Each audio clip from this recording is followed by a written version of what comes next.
Hey everybody, Scout Crafty here again, TGIF. Thank God it's Friday. You made it through another week, and today's actually a nicer day. It's almost 40 degrees, so it feels much warmer. Those teens, when it gets down to 12, 13, 15 degrees, it's just too cold, you know? But it's pretty nice out. We're down the basement. We're going to get some stuff done, and today we're going to answer a few questions.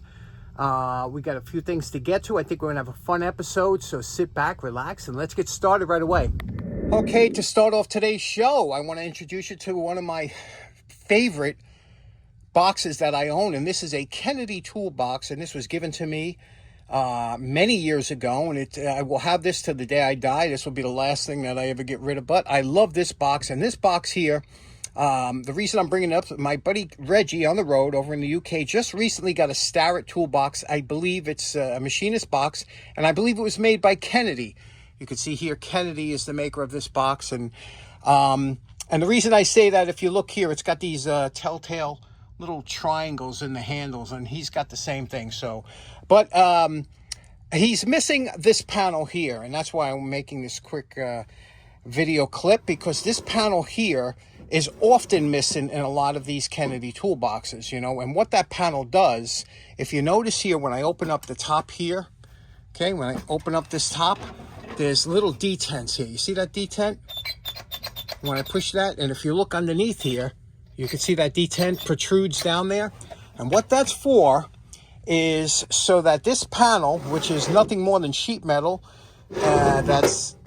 I guess it's got something in between it or something to give it some body.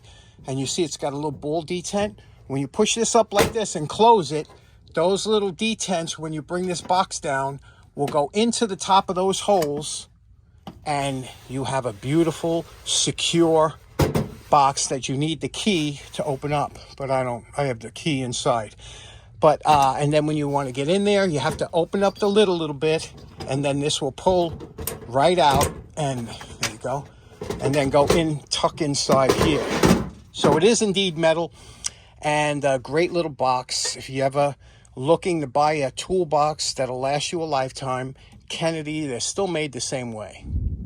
Okay, next up, do you remember last episode we did these great little pliers that was sent over from Ted, and we used this welder I bought just for the project, this little welder, and a couple people really enjoyed that part of it, including my good friend Beer Drinker 6, who lives in Japan. And can you imagine that? And he watches from Japan, and he enjoyed it. And he says he bought a 110 welder years ago, and he still hasn't used it yet. And I got to tell you, I'm not the guy to be talking about, well, but I do know some basics because I come from the YouTube Academy of watching tons of videos on this stuff. So I bought, believe it or not, this project here I've had for 10 years at least, and I've always put this aside. You know what this is? It's a GI shovel. It's missing the handle, but I bought this because, see, it's split here. You see it to the front? This is, by the way, Vietnam era, and you can see here it says U.S. Ames 1967. So that's right in the beginning of Vietnam, and boy, I'll tell you something. This thing, if it could talk, right? But I said I always wanted to fix that, to put a weld in there and grind and repaint it and make it a display item, you know, a tribute. However, look at that. It's to anybody that welds, that'd be a real easy thing. I don't weld, so I don't know. I said I just kept it. I said one day I'll get a welder. So what do you say we try and tackle that today? Okay, we'll see if we can't put a nice weld in there. We'll grind it down, and then we'll paint it eventually and put a handle on it, make a handle. It's kind of a bigger project than it. I think I paid a few dollars for it. Anyway, let's talk about how we would go about fixing that. Okay, first off, the biggest drawback to these 110 welders is the fact that they use 110 volts. You know, like these same welders over in the UK that use a 240 or whatever they have in the UK, 240 volts or 220. Probably 220. Those, you got much more voltage. It works a lot easier. But here, you know, you're trying to stretch out amperage from a low voltage. It's a little bit harder. But anyway, something like this shouldn't be too bad. It's thick enough that I shouldn't have to worry about burning through, but it's thin enough that I should be able to put a bead here and then grind it down. You can see all the pitting and everything. It's not like we're going to take a chance of ruining it. The first thing you ever want to do whenever you're going to deal with welding is you got to have a clean surface. So the first thing we're going to do is I'm going to wire brush this first. We're going to eventually grind it first, but we're going to wire brush it just to expose and take a look at what we're looking at. Okay, that's with the wire brush. I did 2 sections here. I did this section here where I'm going to put the grounding clamp. Yeah, that has to be clean too. You could clean the area you're going to weld. If you don't have a clean ground or a good ground, you're not going to get that transfer of current, which melts the rod. Here we go. This here, as you can see, we did a little on both sides. Now what we're going to do is we're going to take the cutoff wheel and we're going to run it down these cracks to create a bevel, because you want to have a bevel so that the weld could lay in there, so that when you grind it down later, it's flat and you still have something holding it. So let's do that now. Get the cutoff wheel and run 2 lines right down where the crack is. Okay, there we go. You see the 2 lines I made with the cutoff wheel. Now what we're going to do is we're going to bang that back with the hammer, get that straight. I'm going to hit a little bit of heat so I'm not stressing it too much, and then I'm going to hit it with the flap wheel before we attempt to weld it. So it's coming. Okay, there we go. We straightened it out. You can see here. I mean, we'll straighten it out some more later on once we do the grinding and everything, but you can see it's now, you don't even feel it really, but you can see those 2 lines. Now we just have to put, hopefully, a bead in on each side. This is where things could go bad really fast, right? Anyway, so there we go. So let's give it a shot. Okay, now, for those of you guys that are real welders, feel free to leave anything in the comments, because, you know, we all learn from you guys, believe it or not. Here's my grounding clamp, and I cleaned that area, so it's got to be tight and clean over here for the ground. Now, this here is where the rod goes, obviously. There's a little clamp here, and you put your rod in here. The rod goes on here. This is a, if you notice, it says J422 is the welding rod. It's their equivalent to a 6013 or something overseas, maybe whatever, but it's a titanium. I'll put a description what it is.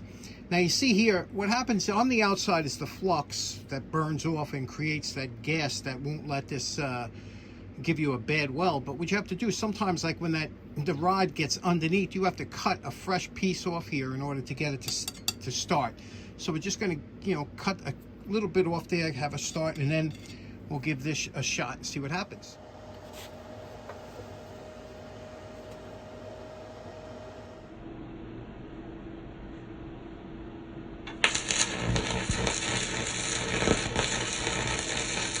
Okay, we're calling this project done. This is stage 2. Next would be the paint and the mounting of a handle. But what do you think so far? First of all, what do you think of that repair? Can you tell where it was repaired? Look, even the pitting. What? You can't even tell where this was repaired. Am I right or wrong? It looks factory. And I just cleaned up the edges a little bit, but when you paint it, you won't even see that. But I sharpened the edge a little bit. And look, I straightened out. Remember, it was a wavy up front. Straightened that out.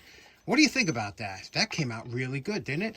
Oiled everything up. Everything's lubricated now and works nice and smooth.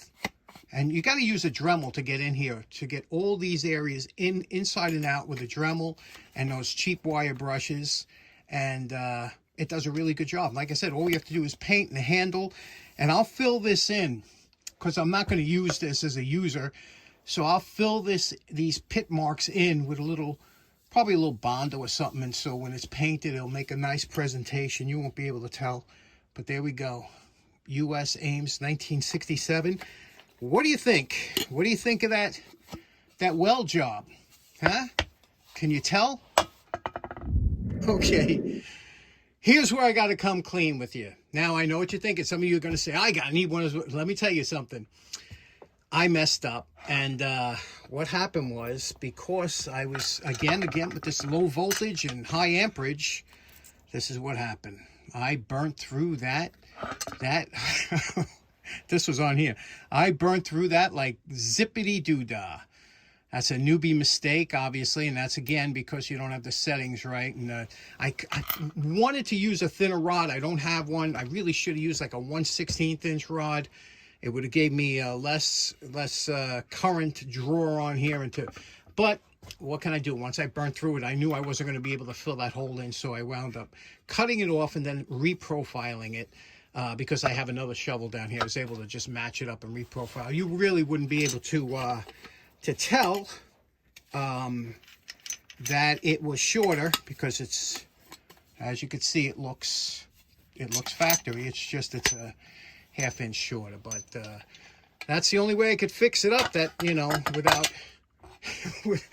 without you crawling down a deeper hole.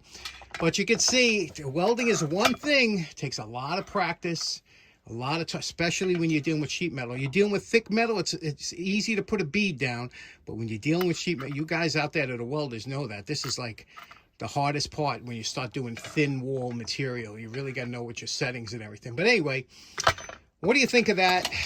What do you think? Okay, last up, a good friend of mine, Tommy, came up to me and he said, John, can you do a quick thing on sharpening scissors?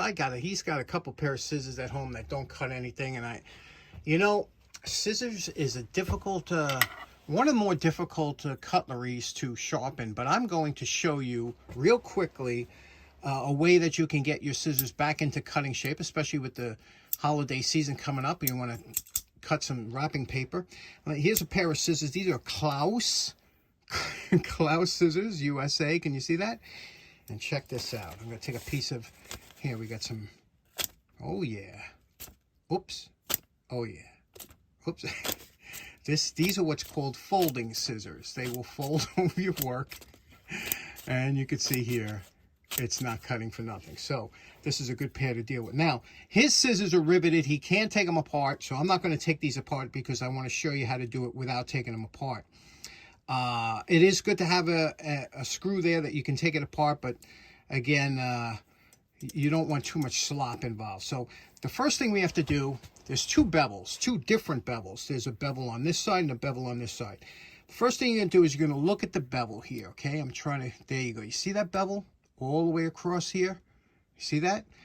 Now, what you're going to do is you're going to wrap a piece of sandpaper, like a 320 or 400, around a small piece of stick, an ice cream. We're going to use an ice cream stick, something that everybody should have. And I'm going to show you how we're going to just touch up this edge here. And then we're going to do the same thing on this side. We're going to touch up this edge here, okay? And then when we do it, I'm going to show you the difference in performance. Okay, my sandpaper's over there. I can't get to it right now. I got some 240 grit. Can you see this?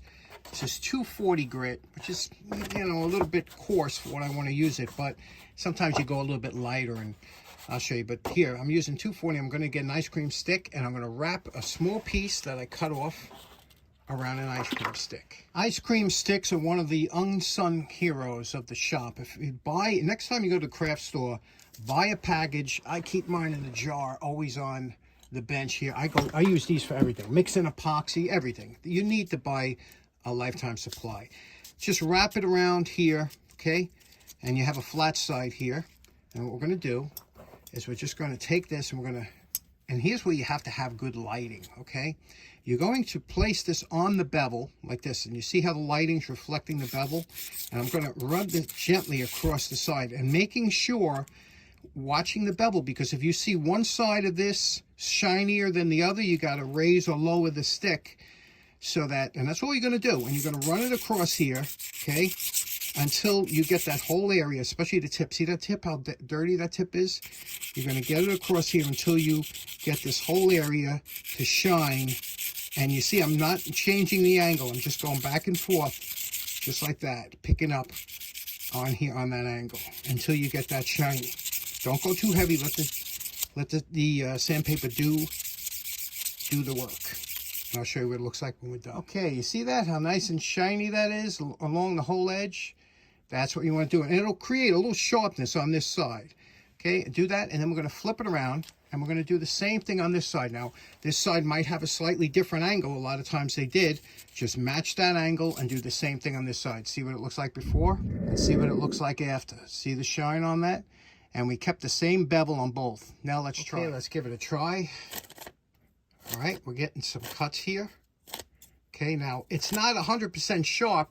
If you notice, you don't feel like it's 100% sharp. It is cutting, but then you might want to take, again, the flat side here of the worn. Remember, you wore this down a little bit, and just gently go over this edge here, flat, back and forth a couple times, just if there's any burr over here. But that should be good now. And you have to go back and forth a couple times. Again, this is hard stuff to cut, this paper. Let's try it on a piece of index card. Now, this is really more like paper. It's really not a card, but this will cut much better than that I brought this because this is like the hardest stuff, that it's like cutting material. But you can see now we took that dull scissors and turned it into a decently, you know, cutting. You can go over it. Now, if I had some 400, 600 and went down, I can make the edge much better, but that's a acceptable cut. So there we go, Tom. You just do that, and I think you'll get your scissors back in shape. Just get that shine back on that bevel. Okay, so in closing, a lot of fun today, a good learning experience. One thing you always have to learn is always have a good plan B. A lot of times we start off with the plan B, you know, because you know you ain't going to make the plan A work out. So I'm glad everything worked out today. I'm very happy with the way that worked out. But I could have avoided all that prep work and that welding and just did the cutoff right away, right? Probably what I should have done. Anyway, hope you learned something from this episode.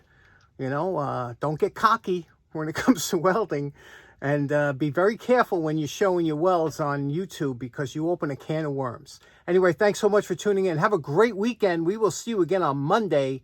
Take care now. Bye-bye.